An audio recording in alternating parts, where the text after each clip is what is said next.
Hello hi ನಮಸ್ಕಾರ. ಅಮೃತ ಅಡುಗೆ ರುಚಿ ಚಾನಲ್ಗೆ ಸ್ವಾಗತ. ಬರ್ರಿ ಇವತ್ತು ಬ್ರೆಡ್ ಸ್ಯಾಂಡ್ವಿಚ್ ಯಾವ ಥರ ಮಾಡೋದಂತ ಈಸಿಯಾಗಿ ಹೇಳ್ಕೊಡ್ತೀನಿ. ಬ್ರೆಡ್ ಸ್ಯಾಂಡ್ವಿಚ್ ಮಾಡಲು ನಮಗೆ ಬೇಕಾಗಿರೋ ಐಟಮ್ಸ್ ಅಂದರೆ 1 ಪೌಂಡ್ ಬ್ರೆಡ್ ತೊಗೊಂಡಿದ್ದೀನಿ. ಅದಕ್ಕೆ ನಾನು ಸಣ್ಣದಾಗಿ ಹೆಚ್ಚಿಟ್ಕೊಂಡಂಥ ಉಳ್ಳಾಗಡ್ಡಿ ತೊಗೊಂಡಿನಿ, ಸಣ್ಣದಾಗಿ ಹೆಚ್ಚಿಕೊಂಡಿರೋಂಥ ಕ್ಯಾಬೇಜು, ಕೊತ್ತಂಬರಿ, 1 ಟೊಮೆಟೊ ಮತ್ತು 4 ಎಗ್ ತೊಗೊಂಡಿನಿ. ಮೊದಲಿಗೆ ನಾನಿಲ್ಲಿ ಕಡಾಯಿ ಒಳಗೆ ಸ್ವಲ್ಪ ಎಣ್ಣೆ ಹಾಕ್ಕೊಂಡು ಹೆಚ್ಚಿಟ್ಕೊಂಡಂಥ ಉಳ್ಳಾಗಡ್ಡಿನ ಫ್ರೈ ಮಾಡ್ಕೋಬೇಕ್ರಿ. ಹೆಚ್ಚಿಟ್ಕೊಂಡಂಥ ಉಳ್ಳಾಗಡ್ಡಿ ಟೊಮೆಟೊ ಎರಡೂ ಹಾಕಿ ಚೆನ್ನಾಗಿ ಮೆದು ಆಗೋ ಥರ ಫ್ರೈ ಮಾಡ್ಕೊಳ್ಳೋಣ್ರಿ. ಉಳ್ಳಾಗಡ್ಡಿ ಟೊಮೆಟೊ ಲಘುನೇ ಫ್ರೈ ಆಗ್ಬೇಕಂದ್ರೆ ನಾವು ಇದಕ್ಕೆ ಮೊದಲಿಗೆ ಸ್ವಲ್ಪ ಉಪ್ಪು ಹಾಕ್ಕೊಂಡ್ಬಿಡ್ಬೇಕ್ರಿ. ಉಪ್ಪು ಹಾಕ್ಕೊಂಡ್ರೆ ಲಘುನ ನಾವು ಉಳ್ಳಾಗಡ್ಡಿ ಟೊಮೆಟೊ ಫ್ರೈ ಆಗ್ತಾವ್ರಿ. ಈಗ ರುಚಿಗೆ ತಕ್ಕಷ್ಟು ಉಪ್ಪು ಹಾಕೋತಾ ಇದ್ದೀನಿ ರೀ. ಈಗ ಸ್ವಲ್ಪ ಅರಿಶಿನ ಪುಡಿ ಹಾಕ್ಕೊಂಡೇನಿ. ಅರಿಶಿನ ಪುಡಿ ಉಪ್ಪೆಲ್ಲ ಫ್ರೈ ಆದಮೇಲೆ ಹೆಚ್ಚಿಟ್ಕೊಂಡಿರೋಂಥ ಕ್ಯಾಬೇಜನ್ನು ಹಾಕ್ಕೊಳ್ಳೋಣ್ರಿ. ಈಗ ಚೆನ್ನಾಗಿ ಎಲ್ಲ ಮಿಕ್ಸ್ ಮಾಡ್ಕೋಬೇಕ್ರಿ. ಕ್ಯಾಬೇಜ್ ಪಲ್ಯ ಮಾಡಿದರೆ ಯಾವ ಹುಡುಗರು ತಿನ್ನೋಕ್ವಲ್ಲ ಅಂತಾರೆ, ನನಗೆ ಇಷ್ಟ ಇಲ್ಲ ತಿನ್ನೋಕ್ವಲ್ಲ ಅಂತಾರೆ. ಈ ಥರ ಸ್ಯಾಂಡ್ವಿಚ್ ಒಳಗೆ ನಾವು ಈ ಥರ ಮಾಡಿ ಹಾಕಿದ್ರಿಂದ ಅವ್ರಿಗೆ ಗೊತ್ತೂ ಆಗಂಗಿಲ್ಲ. ಎಗ್ ಇರುತ್ತಲ್ರಿ ಇದ್ರ ಜೋಡಿ, ಅವಾಗ ಎಲ್ಲರೂ ಸುಮ್ಮನೆ ತಿಂತಾರೆ. ಇದಕ್ಕೆ ಸ್ವಲ್ಪ ಅಚ್ಚ ಖಾರದ ಪುಡಿ ಹಾಕ್ಕೊಳ್ಳೋಣ್ರಿ.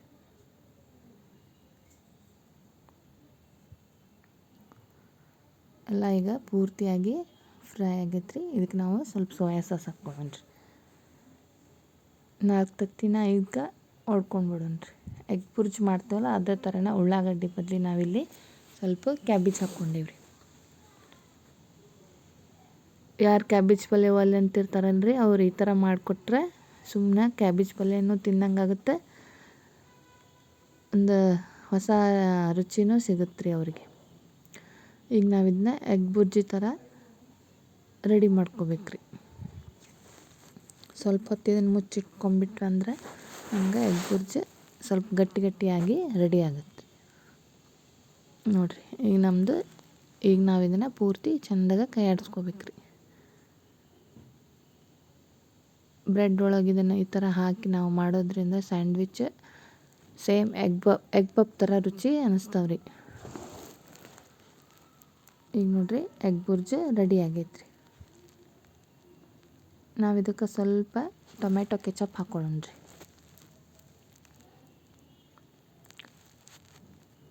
ಸ್ವಲ್ಪ ಹೆಚ್ಚಿಟ್ಕೊಂಡಂಥ ಕೊತ್ತಂಬರಿ ಹಾಕ್ಕೊಳ್ಳೋಣ್ರಿ. ನೋಡಿರಿ ಈಗ ನಮ್ಗೆ ಬ್ರೆಡ್ ಒಳಗೆ ಸ್ಟಫಿಂಗಿಗೆ ರೆಡಿ, ಈ ಪಲ್ಯ ರೆಡಿ ಆತ್ರಿ.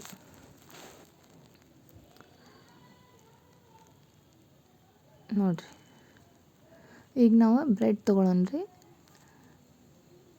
ಬ್ರೆಡ್ ಒಳಗೆ ನಾವು ಈ ಥರ ಸ್ಟಫ್ ಮಾಡಿಕೊಂಡು ಕರೆಕ್ಟಾಗಿ ಎಲ್ಲ ಕಡೆ ಆಗೋ ಥರ ಎಗ್ ಬುರ್ಜಿ ಹಾಕ್ಕೊಳ್ಳೋಣ್ರಿ ಬ್ರೆಡ್ ಒಳಗೆ. ಆಮೇಲೆ ಇದ್ರ ಮೇಲೆ ಒಂದು ಸ್ವಲ್ಪ ಚೀಸ್ ಹಾಕ್ಕೊಳ್ಳೋಣ್ರಿ. ಸ್ಯಾಂಡ್ವಿಚ್ ರುಚಿ ಭಾಳ ಆಗ್ತಾವ್ರಿ. ಈ ಥರ ಚೀಸ್ ಹಾಕ್ಕೊಂಡು ಒಂದ್ರ ಮೇಲೆ ಒಂದು ಬ್ರೆಡ್ ಪೀಸ್ನ ಮತ್ತು ಮುಚ್ಕೊಂಬಿಡೋದ್ರಿ. ಇದು ಸ್ಯಾಂಡ್ವಿಚ್ ಮೇಕರ್ ಇತ್ತಂದ್ರೆ ಸ್ಯಾಂಡ್ವಿಚ್ ಮೇಕರ್ ಒಳಗೂ ಮಾಡ್ಕೋಬೋದು. ನಮ್ಮ ಮನ್ಯಾಗ ಮೇಕರ್ ಇಲ್ಲಪ್ಪ ಅಂತಂದರೆ ತವಿ ಮೇಲೆ ಸ್ವಲ್ಪ ತುಪ್ಪ ಹಾಕಿ ಈ ಥರ ಒಂದ್ರ ಮೇಲೆ ಒಂದಿಟ್ಟು ಸ್ವಲ್ಪ ಒತ್ತಿಕ್ಕಿ ಅಂಟ್ಕೊಳ್ಳೋ ಥರ ಮಾಡಿಕೊಂಡು ನಾವು ತವಿ ಮೇಲೂ ಬಿಸಿ ಮಾಡ್ಕೋಬೋದ್ರಿ. ಸೇಮ್ ಅದೇ ಥರನೇ ಆಗ್ತಾವೆ. ಸ್ಯಾಂಡ್ವಿಚ್ ಇತ್ತಂದ್ರೆ ಸ್ವಲ್ಪ ಇದ್ರೊಳಗೂ ಸೇಮ್ ಅನ್ನಿಸ್ತಾವೆ, ಆದರೆ ಪಿಟ್ಟಾಗ ಇದಕ್ಕೆ ಕುಂದಿರ್ತಾವೆ. ಇಲ್ಲಾಂದ್ರೆ ನಾವು ತವಿ ಒಳಗೂ ಈ ಥರ ಸ್ವಲ್ಪ ಹತ್ತಿಕ್ಕೊಂಡು ಮಾಡ್ಕೋಬೇಕ್ರಿ. ಈಗ ಮೇಲೆ ಈ ಥರ ತುಪ್ಪ ಸವರ್ಕೊಂಡು ನಾವು ರೆಡಿ ಮಾಡ್ಕೊಂಡಿದ್ದಂತನ ಮೇಲೆ ಕೆಳಗೆ ಒಂದು ಸ್ವಲ್ಪ ತುಪ್ಪ ಹಾಕಿ ಈ ಥರ ಸ್ಯಾಂಡ್ವಿಚ್ ಮೇಕರ್ ಒಳಗೆ ರೆಡಿ ಮಾಡ್ಕೋಬೇಕ್ರಿ.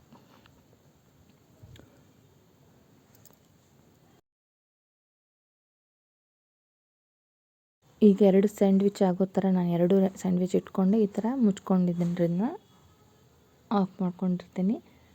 ಈಗ ನಾವು 5 ನಿಮಿಷ ಬಿಟ್ಟ ನಂತರ ಈ ಥರ ನಮ್ಮ ಸ್ಯಾಂಡ್ವಿಚ್ ಇದ್ರೊಳಗೆ ರೆಡಿ ಆದವು ರೀ. ನೋಡಿರಿ ಎಷ್ಟು ಚಂದ ಬಂದಾವೆ ನಮ್ಮ ಸ್ಯಾಂಡ್ವಿಚ್. ಇದ್ರೊಳಗೆ ನಾವು ಟೊಮೆಟೊ ಕೆಚಪ್ ಜೋಡಿನೂ ತಿನ್ಬೋದು, ಇಲ್ಲ ಹಂಗನೂ ತಿನ್ಬೋದು ರೀ. ಈಗ ನೋಡಿರಿ ಎಗ್ ಬುರ್ಜಿ ಇರೋದ್ರಿಂದ ಸೇಮ್ ನಿಮ್ಗೆ ಇದ್ರ ಟೇಸ್ಟ್ ಎಗ್ ಪಪ್ ಥರನೇ ಅನ್ನಿಸ್ತಾವ್ರಿ.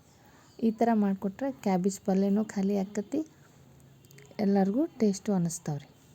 ನಾನು ಮಾಡೋ ರೆಸಿಪಿ ನಿಮಗೆ ಇಷ್ಟ ಆದಲ್ಲಿ ಪ್ಲೀಸ್ ಒಂದು ಕಮೆಂಟ್ ಮಾಡಿ, ಲೈಕ್ ಮಾಡಿ, ಶೇರ್ ಮಾಡಿ ಮತ್ತು ಸಬ್ಸ್ಕ್ರೈಬ್ ಮಾಡಿ. Thank you.